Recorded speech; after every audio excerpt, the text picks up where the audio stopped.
Palagi akong tinatanong kung bakit magandang bumili ng property pag pre-selling. So, ito, price list to ng Mira by RLC dyan sa Cubao.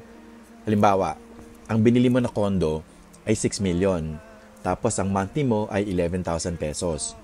So, sa hulog mo ng 2 taon na 264,000, ang property na binili mo ay tumataas din ang halaga ng 7% taon-taon or sa computation natin, 14% sa 2 taon.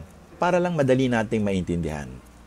So sa pag-kinumpute mo ang 6 million plus 14%, kasi nga 7% taon-taon ang itinataas ng property, ang 6M na property mo magiging 6,840,000 pesos na.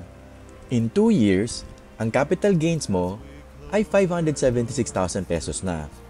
Hinulugan mo lang ng 264,000 pesos. So, pag 4 na taon, pag na-turnover na yung property, halimbawa 6 million, magiging 7,680,000 pesos na yung property mo in 4 years. Nag-appreciate na siya ng ganon. So, in other words, yung property mo kumita ng 1,600,000 or tumaas ng 1,680,000, tapos ang capital gains mo ay 1,152,000 pesos na hinulugan mo lang ng 528,000 pesos over the course of 4 years. Kaya ang tawag sa kanya ay investment. Kasi tumataas ang presyo habang tumatagal. Itong bahay, panghabang buhay. Para sa pamilya mo, tawagan mo ako.